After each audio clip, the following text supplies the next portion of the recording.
I'm Louisa Barton with the Horse Talk Show here at the Gypsy Gold Farm Tour in Ocala, Marion County, Florida, the horse capital of the world, with two of my favorite people. I don't visit them often enough, nearly. Here with Dennis Thompson and his wife, Erin Mahoney Thompson. And we're going to talk a little bit now about what kind of experience you're going to have when you come on this tour that I think everybody should take. So Dennis, tell us a little bit about what people get to see and learn about.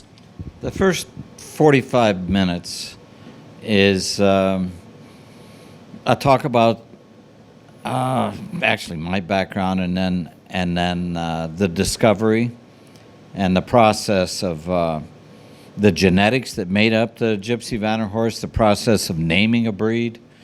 Oh, golly, it takes and the process of the trials and tribulations of being in the horse industry, of making a living with horses.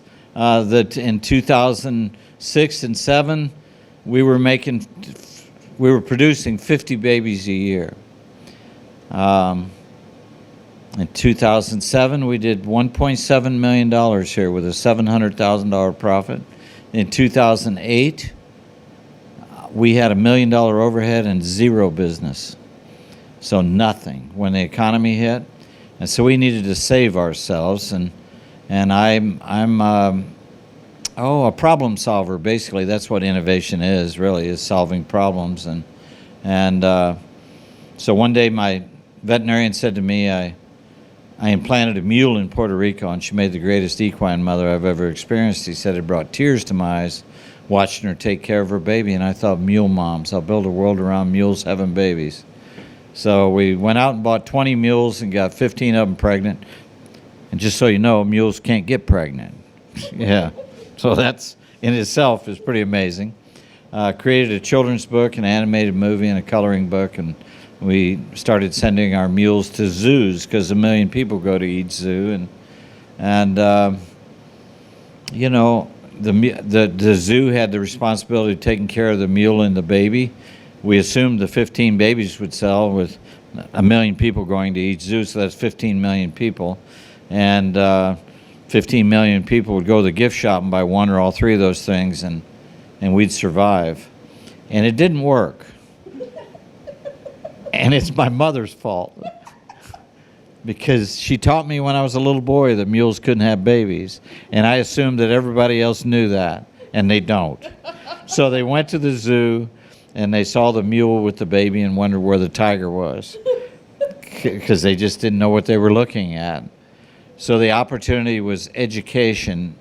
The shock value of it was inappropriate. So anyway, then we turned to tourism. And so we became, I don't remember how long it took, but we became the number one thing to do for TripAdvisor in Ocala. We're number 3 in Central Florida of visitor favorites, and Harry Potter's number 1. We're number 10 in the ranking, and Walt Disney's number 6. That's crazy. That's not too shabby. Not too shabby, but that's with no advertising. That's all word of mouth. So we were giving tours to about 800 people a month, and then the COVID hit. And here we go again. So we've got to reinvent ourselves again, and so we're creating a new area in the farm where people will feel totally comfortable, and kind of redesigning what we do and renewing, the experience in a socially acceptable way, So that's the next venture. Yeah. So share with us some of the animals here. Well, the horse that started everything is this guy right here.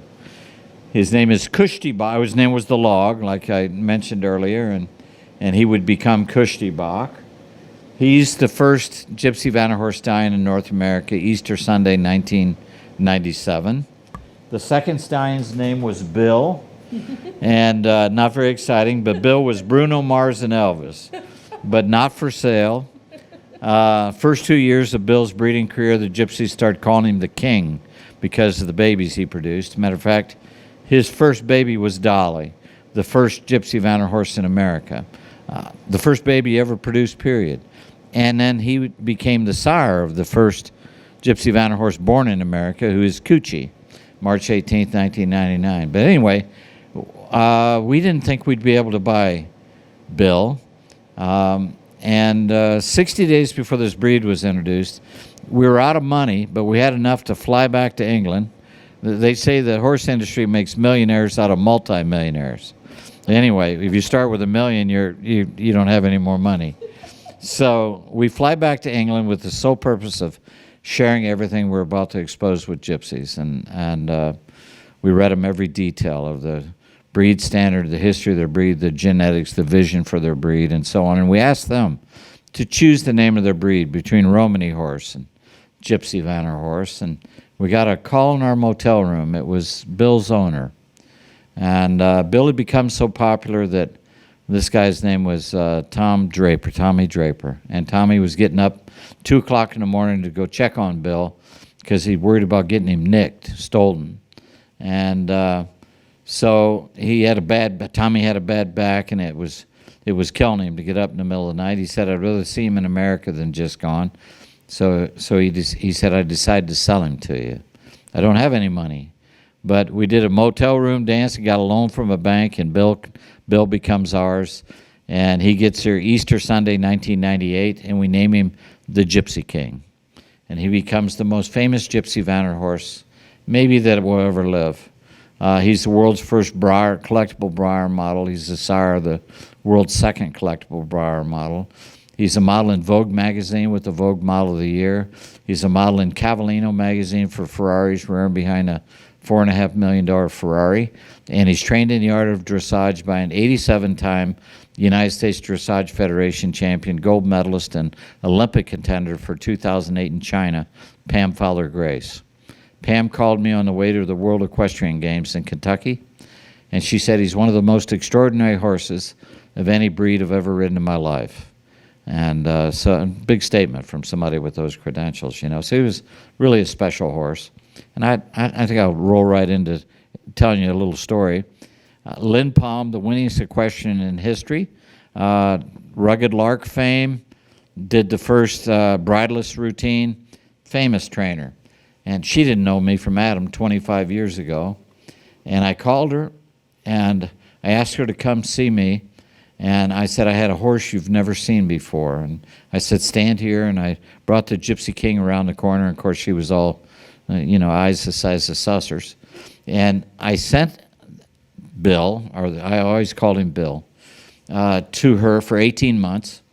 She trained him to enter arenas on his own without her. She was sitting on a circus tub in a gypsy outfit, and he was trained to run up behind her and touch her on the back. He wanted to tell her something, and she stood up from the circus tub and put her arms out and wanted to know what he wanted. And he was trained to touch her on the stomach a couple times, and he's trying to talk to her. And then he was trained to get on his knees. He wanted to dance.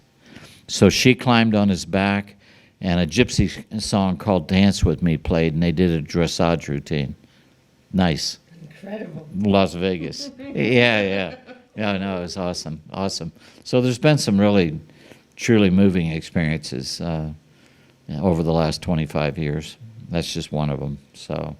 So when you take the tour here, you get the history, the exciting history, you and Cindy's adventures in England, and then you get a walking tour to meet some of these incredible horses. You get a vision for the future of Gypsy Gold, and then we take a walking tour, and you get to meet really almost every horse here is an ancestor of the original 16 horses. Matter of fact, you get to meet 3 of the original 16 horses. I've got 3 mares here who are 25 years old. Number 7, number 14, and number 16 registered in the world.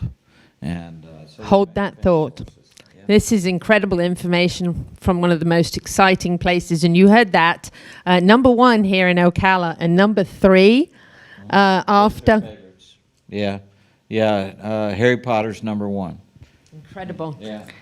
We'll be back with more with Dennis and Erin here at the Gypsy Gold Farm Tour. I'm Louisa Barton for the Horse Talk Show.